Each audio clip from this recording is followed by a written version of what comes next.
ఏపీలో నేటితో postal ballot voting ముగియనుంది. సాయంత్రం 5 గంటల వరకు ఓటు వేసేందుకు ఈసీ అవకాశం కల్పించింది. వీఐపీల బందోబస్తులో పాల్గొన్న పోలీస్ సిబ్బందితో పాటు ఓటు వేయలేకపోయిన వారి కోసం నేడు అదనంగా గడువు పొడిగించినట్లు ఈసీ తెలిపింది. ఏపీలో పోస్టల్ బ్యాలెట్ ఓటింగ్ కోసం 4,30,000 మంది దరఖాస్తు చేసుకున్నట్లు ఈసీ తెలిపింది. గతంలో ఎన్నడూ లేని విధంగా స్పందన వచ్చిందని వెల్లడించారు.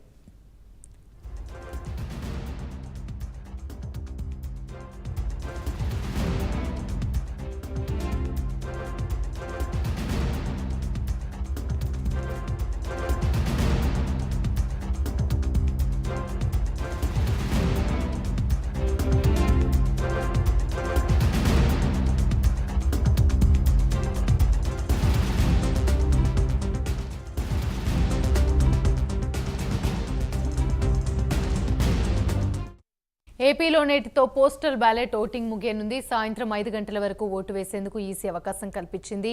వీఐపీల బందోబస్తులో పాల్గొన్న పోలీస్ సిబ్బందితో పాటు ఓటు వేయలేకపోయిన వారి కోసం నేడు అదనంగా గడువు పొడిగించినట్లు ఈసీ తెలిపింది. ఇక ఏపీలో పోస్టల్ బ్యాలెట్ ఓటింగ్ కోసం 4,30,000 మంది దరఖాస్తు చేసుకున్నట్లు ఈసీ తెలిపింది. గతంలో ఎన్నడూ లేని విధంగా స్పందనొచ్చిందని వెల్లడించింది. ఇదే అంశానికి సంబంధించి మరిన్ని వివరాలు మా ప్రతినిధి సాంబశివరావు అందిస్తారు. సాంబశివరావు, చెప్పండి. ఇప్పటి వరకు కూడా జరుగుతున్నటువంటి రాష్ట్రంలో పోస్ట్ బ్యాలెట్ కి సంబంధించి ఓటింగ్ ఏదైతుందో అది నిన్నటితో కూడా ముగియాల్సినటువంటి పరిస్థితి. కానీ కొంతమంది అయితే ఇప్పటికీ కూడా పోస్ట్ బ్యాలెట్ వినియోగించుకోలేదు. కొంతమంది ఇంకా అంటే గతం కంటే కూడా ఎక్కువగా పోస్ట్ బ్యాలెట్ వినియోగించుకునే వాటికి పెరగడంతో మరొక రోజు అంటే ఈ రోజు సాయంత్రం వరకు కూడా దాన్ని పొడిగించడం జరిగింది.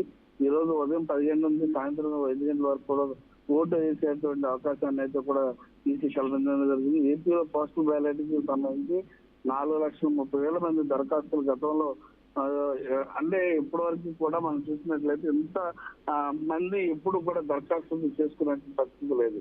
కానీ ఈసారి మాత్రం 4,30,000 మంది దరఖాస్తు చేసుకోవడంతో ఉన్నటువంటి టైం కూడా చాలకపోవడంతో మరొక రోజు అయితే పొందడం జరిగింది.